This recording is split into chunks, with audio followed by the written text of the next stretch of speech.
बेळगाव तालुक्यातील आंबेवाडी येथे मार्कंडेय नदीकाठी असलेल्या शेतातील पाण्याच्या मोटारी व केबलची मोठ्या प्रमाणात चोरी होत असून एका रात्रीत 9 मोटार केबल्स चोरीला गेल्या।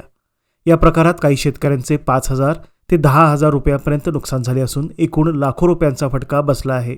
बंडू अतवाडकर, पुंडलिक अतवाडकर, श्रीकांत घुगरेटकर, प्रकाश ढोपे, उत्तम अतवाडकर, खाचू तरळे, बसवंत सांबरेकर, परशुराम तरळे, हनुमंत सांबरेकर यांच्या केबल्स अंधाराचा फायदा घेऊन चोरी करण्यात आल्या।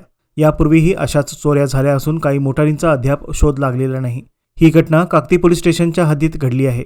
चोरांचा लवकरात लवकर शोध घेऊन कारवाई करावी अशी मागणी करत परिसरातील जुगार, मटका व व्यसनाधीनतेमुळे चोरीचे प्रकार वाढल्याचा आरोप शेतकऱ्यांनी केला आहे।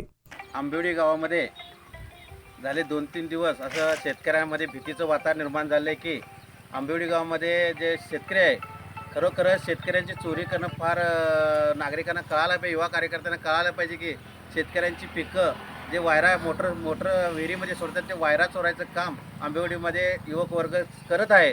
ते कुठल्या गावचे काय माहीत नाही, परंतु जे युवक करत आहे त्यांना एक विनंती करतो की खरोखरच शेतकरी त्रासामध्ये सापडलेला आहे आणि त्यांच्या जर चोरी करत असाल तर पाप त्यांना पुढे मोटर त्यांची पिकं वाढण्याची शक्यता आहे।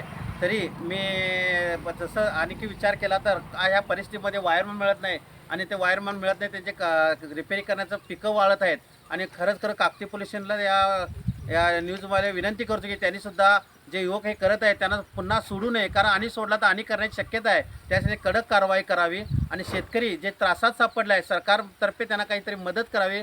जे शेतकऱ्यांची पिकं बाद होत पाणी तसेच होत आहे, खरोखरच एक दुःखाची गोष्ट आहे आणि शेतकऱ्यांना करंटसुद्धा व्यवस्थित मिळत नाही, ते सुद्धा करंट जरा जास्ती वेळ पुरवण्याची व्यवस्था करावी असं समस्त आंबेवाडी ग्रामस्थांच्या वतीनं मी एक शेतकऱ्याचा मुलगा म्हणून मी तुम्हाला सर्वांना विनंती करतो की शेतकऱ्यांची कोणीही चोरी करू नये आणि खरोखर शेतकऱ्यांचा शेतकरी असेल तर सर्वजण टिकतात, शेतकऱ्यांची कोणीही याच्यापुढे चोरी करू एवढंच मी समस्त आंबेवाडी ग्रामस्थांच्या वतीनं मी विनंती करतो।